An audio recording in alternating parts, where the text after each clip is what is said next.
दिल्ली के रामलीला ग्राउंड में आम आदमी पार्टी लगभग एक दशक बाद फिर से पहुंची। अरविंद केजरीवाल के नेतृत्व में एक महारैली आयोजित करने की कोशिश आम आदमी पार्टी की आज थी, जो कहीं ना कहीं सफल रही, क्योंकि जो तस्वीरें आप इस वक्त मेरे ठीक पीछे देखेंगे, यहाँ पे हजारों की संख्या में कुर्सियां लगाई गई थी और जब अरविंद केजरीवाल भगवंत मान बोल रहे थे तो खड़े होने की भी जगह नहीं बची थी, यानी कि बड़ी तादाद में दिल्ली भर से और एनसीआर से लोग यहाँ इकट्ठा हुए थे। अब इस रैली का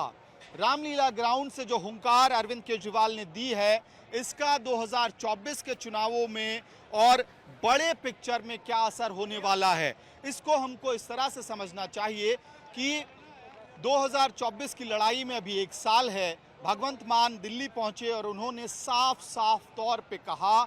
कि अगर 24 में भारतीय जनता पार्टी जीत जाती है तो ऐसे में बीजेपी संविधान बदल देगी और देश में चुनाव नहीं होंगे। यानी कि लोगों को एक मैसेज देने की कोशिश यहाँ से की जा रही है कि अब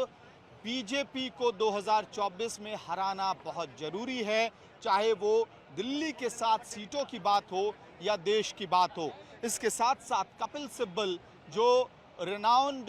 लॉयर हैं, कॉन्स्टिट्यूशनल लॉयर भी माने जाते हैं और फिलहाल इंडिपेंडेंट सांसद हैं, उन्होंने भी मंच से अरविंद केजरीवाल की सरकार का समर्थन किया। दिल्ली के दिल्ली सर्विसेज ऑर्डिनेंस का विरोध किया, तो ये भी अपील कर डाली कि अब बीजेपी के खिलाफ तमाम विपक्षी दलों को एक होने की जरूरत है ताकि बीजेपी को 2024 में हराया जा सके। अहम बात यह है कि अरविंद केजरीवाल के स्पीच को लेके कई सारे सवाल थे। आखिरकार किस तरह की स्ट्रैटेजी से अरविंद केजरीवाल प्रधानमंत्री नरेंद्र मोदी और भारतीय जनता पार्टी पर हमला बोलेंगे, और वो स्ट्रैटेजी साफ दिखी। एक लंबे स्पीच में फेज वाइज मैनर में अरविंद केजरीवाल ने बीजेपी पर और केंद्र सरकार पर और प्रधानमंत्री नरेंद्र मोदी पर हमला बोला। सबसे पहला हमला था दिल्ली सर्विसेज ऑर्डिनेंस को लेकर। ये ज़रूरत उन्होंने समझाई लोगों को कि क्यों दिल्ली सर्विसेज ऑर्डिनेंस को हराना बहुत ज़रूरी है, उसको वापस कराना ज़रूरी है। और इससे अरविंद केजरीवाल ने कनेक्ट किया कि किस तरह से दिल्ली सर्विसेज ऑर्डिनेंस जो है वो देश के संवैधानिक मसलों से जुड़ा हुआ है, ये कहते हुए कि देश के सुप्रीम कोर्ट के कॉन्स्टिट्यूशनल बेंच ने कहा कि किसी भी डेमोक्रेसी में एक इलेक्टेड गवर्नमेंट सुप्रीम होती है, वोटर्स सुप्रीम होते हैं, लेकिन प्रधानमंत्री ने सुप्रीम कोर्ट के उस ऑर्डर को पलटकर ये मैसेज दिया है कि दिल्ली में वोटर्स सुप्रीम नहीं है, यानी कि वो संविधान को बदलने की कोशिश कर रहे हैं। इसके साथ साथ अरविंद केजरीवाल एक कदम आगे बढ़ते हुए ये कहते हैं कि दिल्ली का सर्विसेज ऑर्डिनेंस सिर्फ एक एग्जाम्पल है। अगर तमाम विपक्षी दलों की सरकार नहीं जागे तो इसी तरह का ऑर्डिनेंस बाकी के राज्यों में भी लागू किया जा सकता है, यानी कि खतरा बड़ा है। और आखिर में अरविंद केजरीवाल ने प्रधानमंत्री पर हमला बोलते हुए ये कहा कि 2024 में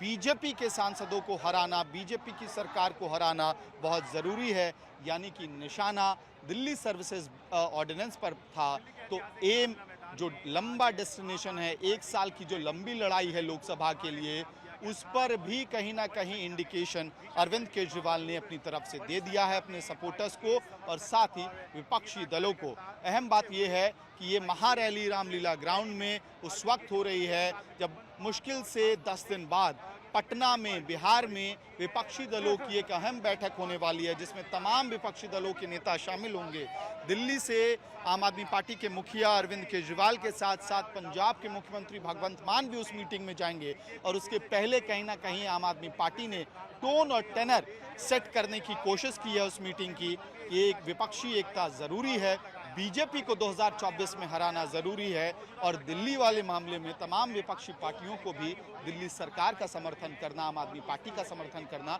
और राज्यसभा में दिल्ली सर्विसेज बिल को हराना भी जरूरी है, क्योंकि वो लड़ाई 2024 की लड़ाई से जुड़ी हुई है।